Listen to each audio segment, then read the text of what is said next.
Let's begin on the American League side of the brackets. Your three finalists for American League Manager of the Year in alphabetical order. A.J. Hinch of the Tigers led them to their first playoff appearance since 2014. Second worst on-base percentage of any team to ever make the postseason. It was right at 300. Only the 68 Cardinals were worse. First 118 games, they won 55 games under 500. Last 44, 31, and 13. He pushed all the right buttons when he needed to. Matt Quatraro of the Kansas City Royals led KC to their first playoff appearance since 2015 after losing a franchise record-tying 106 games in 2023. That was the most losses by any team in the prior season to make the postseason in Major League Baseball history. Matt Quatraro is one of your finalists for American League Manager of the Year. And rookie skipper Stephen Vogt, yeah, he didn't look like it. First season as a big league manager, replacing future Hall of Famer Terry Francona. The American League ranks of his bullpen were just astounding. Best ERA in the AL, saves most 53, comeback wins 42, also the most. A 26-19 record in one-run games. All three guys are kind enough to join us now. Welcome to the three of you. Matt, I want to begin with you. I was in spring training with your club, and Yonder Alonso and I were just taken aback by the air of confidence that was exuding from your team. And you had it as well. You guys felt like you were going to have a magical year. How did you instill such confidence fresh off a 106-loss season like that? Well, I think a lot of things go into it, but going back to what Buck said, I mean, it's an organizational thing. We had organizational meetings last year. We set the tone in the offseason for what our belief system was, from scouting to player development, all the different departments coming into play. And truthfully, when we stepped foot into the complex and surprised this spring, and the guys, especially the new guys that came in, they said, we're not talking about last year. That's over. That had nothing to do with us. We're moving forward. And we were really confident in the talent in there, but more so than anything than the people.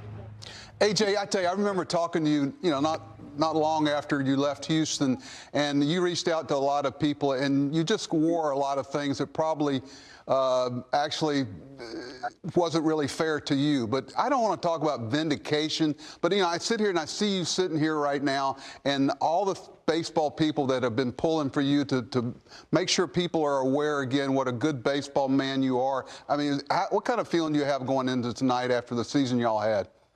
Yeah, no, I appreciate you saying that. And I love this job. I love the people that I come to work with every day and work for. And there's 30 of us, as you've said, and it is a great group of guys that all kind of have this common shared belief on what you got to do to try to get your team ready.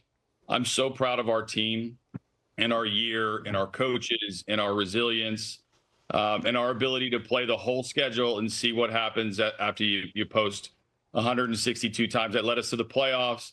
It's been our identity. And as the manager, when you see that flourish, you're just so proud for so many people and enjoy every minute coming to the ballpark. Hey, Voter, congratulations to you and the organization. But I wanted to understand, just off the field, what are some of the positives of just coming off the field and having to deal with your roster, and what are some of the challenges?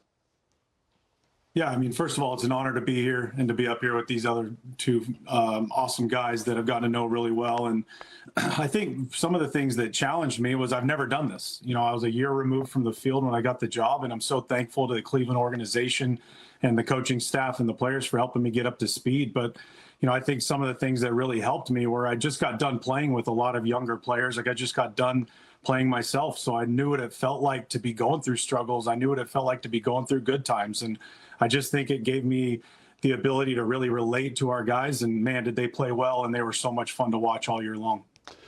Q, one of the most difficult parts of your job is you have one of the best older players in the league. You have probably one of the best and brightest young players, and Bobby Witt Jr. in the league. How do you deal with everything in between and being that person that takes care of those players during the course of the season?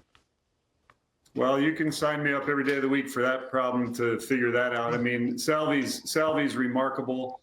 What he means to the organization, to the city, to the fans. He is second to none in the way he goes about it and his professionalism. And Bobby, just the talent speaks for itself on the field, but he's even a better person behind the scenes. The players gravitate to him like like he's a little brother in some cases because he is younger than them, but they're following his lead at the same time. And, you know, those guys, along with the guys we added to the organization with the professionalism and the playoff experience, these guys were so fun to be around every day. They inspired me. They inspired the coaching staff. They inspired the whole organization to come to work and to have as much fun as they did every day. Hey, Steven, listen, I look at you guys, 3 catchers, okay, background. You got all from the same division. You're being real nice to each other right now. You've been trying to beat each other's brains out all season. I got it, okay? But, you know, you look at your path. I love looking at managers' bio and their path. And usually they have certain things. When you look back at your path, Steven, whether it be a bullpen coach, whether it be a player, whether it be, you know, where you came from as an amateur or who you were around, was there a moment where you said, you know, I can do this, and you gleaned the most knowledge from that experience?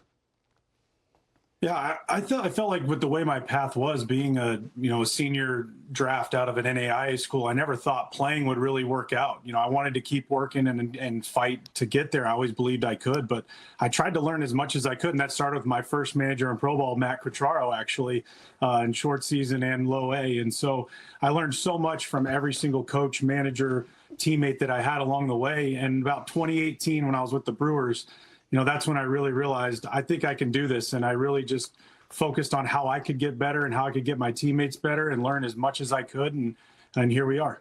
AJ, we hear the expression buying in all the time, but man, I had a hard time buying in sometimes the stuff you were doing. I've got to be honest with you. Sitting on TV, I carry Carpenter. It's a bomb against Class A in Game 2 of the division series. Game 5, you lose. The season's over. He's not in the starting lineup. How hard was it for you to get this group to buy into your method?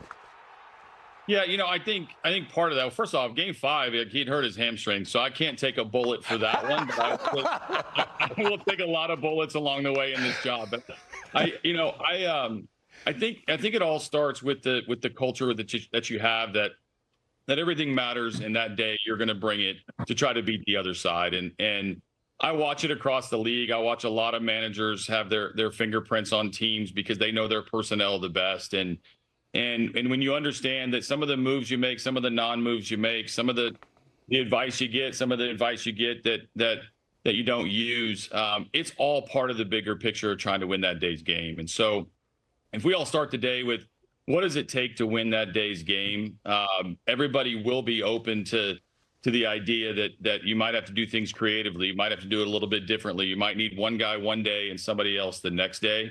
We had a team full of guys that were willing to do anything to win that day's game, and that was pretty awesome. Yeah, and honestly, it drives me crazy to watch groupthink in Major League Baseball. It was refreshing to watch you make the decisions that you were making. So outside the box, so fun. AJ Hinch, Matt Quatraro, Stephen Vogt, congratulations on a tremendous season. Stick around. One of you will be named 2024 American League Manager of the Year. When we come back, let's talk about the adversity all 3 of these guys had to overcome to get to this stage here tonight. That's next on MLB Network.